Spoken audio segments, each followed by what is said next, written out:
Hey guys, James here from TCGU University, coming back at you with another deck profile.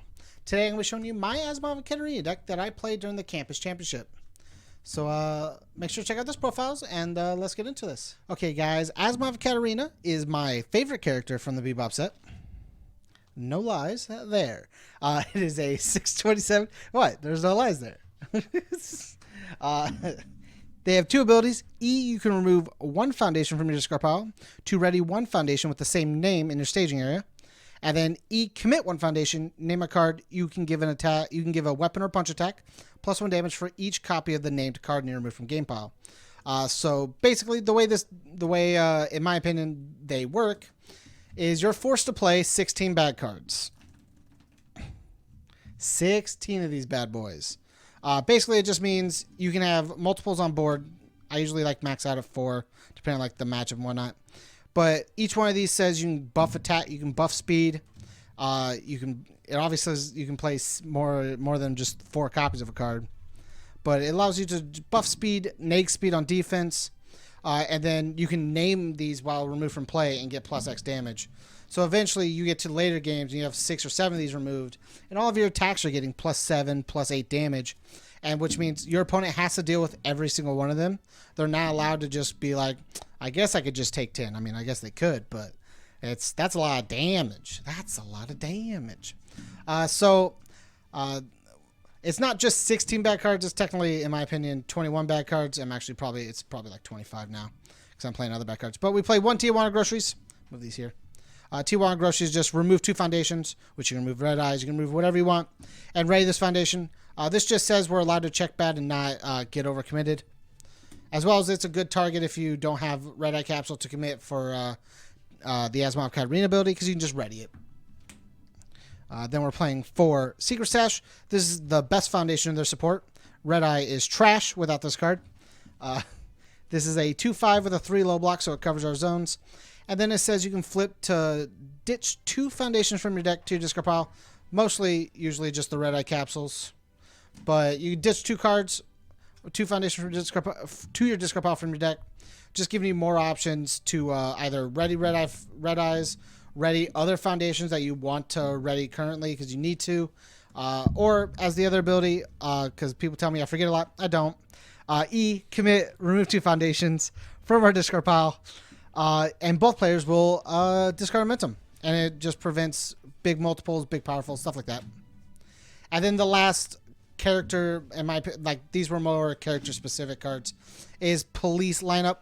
It's a Cowboy Bebop only card. Basically, has the ability to E flip. You can give plus 1 damage, minus 1 damage to an attack.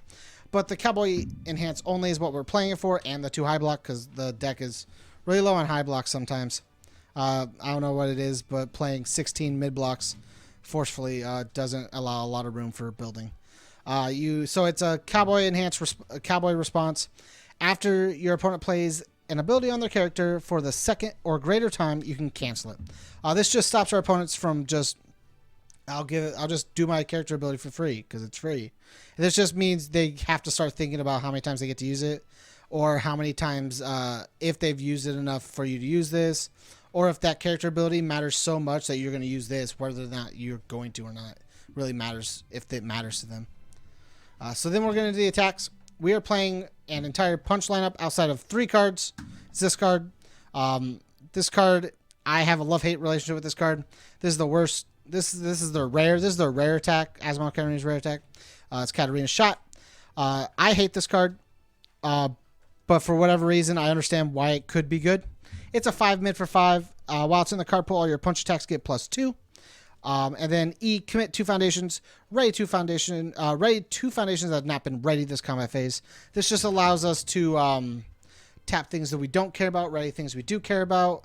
So we can tap like red eye capsules, give speed, ready something else that we need if we check better or whatnot. As well as just giving 2 damage to all our punch attacks. And when we give speed as Asimov Katerina, it just kind of just piles onto the damage and just makes it to where we don't have to wait for our damage from the bottom enhance. We can just have it. Then their best attack, in my opinion, Bloody Eye Rampage. It's a 4/3, 4 mid for 4 that says we can give 3 damage to our Nyx punch. as well as commit 1 foundation, and if its speed is 5 or greater, draw a card. And with it having a 4 speed, I'm going to pull one out so we can read it. With it having 4 speed, it just has to get 1 more. So the way you do it is just commit 1 foundation, you commit Red Eye. Before the Bloody Eye Rampage resolves, you give the +1 speed from the response on Red Eye, making it 5 speed, and then when this resolves, you just draw a card. Which just means, as just a lead-off attack, you can just commit 1 to draw a card, which is, in my opinion, commit 1 to draw is pretty nuts. Then we're playing 4, Pay on Thrust. It is a 4 high for 4 that says if our opponent does not completely block it, we add it back to our hand. Meaning, if our opponent does completely block it, our opponent does completely block it, we add it back to our hand. Meaning we're almost guaranteed to get something through. So this means late game, if we ever draw this and we have our 6-7 red eyes removed, we can just guarantee that this 10, 11 damage attack is going to get blocked, and we can just pick it up and do it again. It means they're going to have to have an answer for this card specifically, late game. Next, we'll talk about Valiant Assault. Valiant Assault is a 4/3, 3 for 4 combo with our punches. Draw 2 cards. This just allows us to have better hands, better hand size, better hand control. This card is trash. I'm going to say it every time I talk about Red Eye Capsule. Red Eye Capsule is the worst card in our deck. But when we draw a bunch of those, we need other options. So drawing more cards and hopefully trying not to draw more red eyes just kind of helps us out. Then we're going on to what I built the deck around to style-wise is momentum. We're trying to build a bunch of momentum for our next attack, which I'll show you in a second.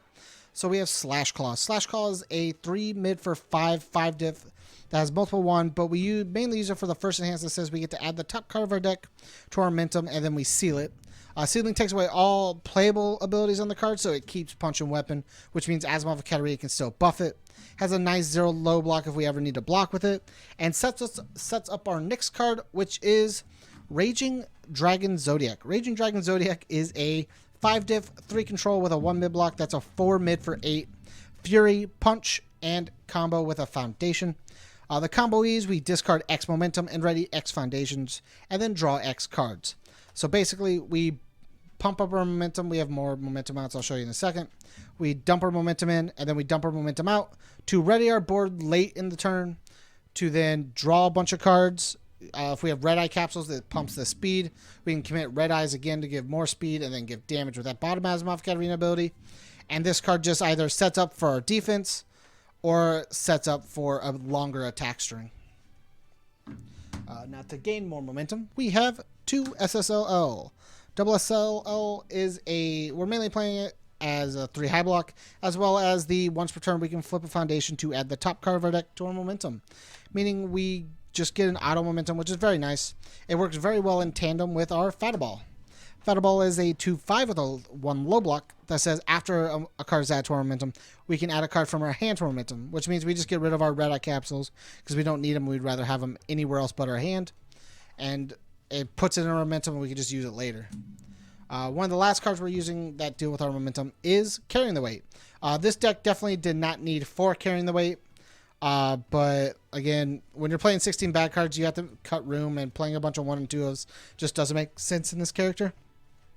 So I just upped this to 4 just to support the style of what I wanted to do. And this just says the same thing as kind of like what Fataball says, where it says after a card is added to our momentum, we can add the top card of our deck to our momentum instead. As well. We add as well instead of like the add from hand with Fataball. We add as well from the top of our deck to our momentum, and just leads into more bigger, longer plays. And then on to our other cards. So now we're going to go on to more of like the defensive, or the cards that don't really function with what I had in mind for the goals of the deck, but still help the deck run smoothly. We have 3 Let's Get Loose. This card actually functions pretty well with our Raging Dragon Zodiac, mainly because you have to combo with the foundation, meaning if you like played 1 attack, played a foundation, played this, you can play this to bring down the foundation and draw.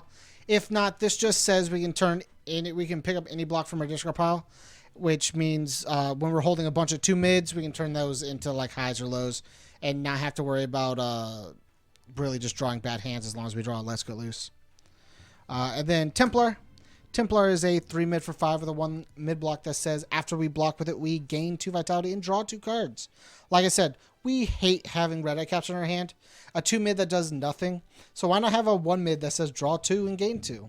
It just replaces the bad cards in our hand and turns them into good cards, basically. Which just means we probably won't die. Let's hope. Let's hope not. I could have lost a game or two. Better watch the videos. We'll find out. But next, we'll talk about Bang. We mainly play Bang because, in my opinion, Asimov and Katerina is still not the greatest character from that set. I think they have the highest cap, but they don't have the greatest record across the board. But it's a 3/4 2 high block, so it covers our zones because, like I said, we're weak on high blocks. And then we mainly use it for the E remove, seal 1 card in our opponent's staging area. So we basically use this just to seal our opponent's character so we don't have to deal with their big abilities. Our character is a little more on the fairer side early and mid game, and late game gets a little egregious sometimes. But the early and late game is where the game is currently, and being able to shut our opponents off during that time is very good. On to the last of our foundations. We ready a bunch of things, but sometimes readying even more things is good for us. So we're playing 2 God of Thunder. God of Thunder is just destroy a foundation, ready a card that has not been readied. This just means that we can destroy our face downs because we have a few flip abilities. Get rid of those to ready other things and do cool things. And then we have 4 Prideful Personality. Like I said, Red Eye Capsule is the worst card in our deck. I'm going to probably say that 2 more times before this video is over. Red Eye Capsule is the absolute worst card in our deck. And this card just says discard 2, draw 2, which just means get rid of the red eyes, draw something else, please. For the God's sake, please draw something else. And then we have 1 Wandering Pirate. Like I said, this deck already readies a lot, so why not ready more? Wandering Pirate just says that when it's committed or readied, we get to ready another card. We only play the 1 of it because same reason as Tijuana Groceries. We play 2 God of Thunder because it destroys things. It keeps us in and out of deadlock. But with Tijuana Groceries and Wandering Pirate, they don't leave and they don't change the board state. They just hold us in a spot. So having more than 1 of those just doesn't accomplish a lot for us. This card also raises itself on our opponent's turn, readying other things, and just keeps on the board, and we never really want to lose it. But we don't absolutely need on the board to work. And then the last card in our deck is Ageless and Wise. My least favorite card in the game right now is Toguro Brothers. It's the only card. It's the top card on my list for bans. This card just says cancel, and I like that, especially when our deck revolves around a single foundation. That's not the single foundation. I was right there too. Revolves around a single foundation. That could just be Toguro Brothered. We just don't want that happening, and Ageless and Wise just protects us from that.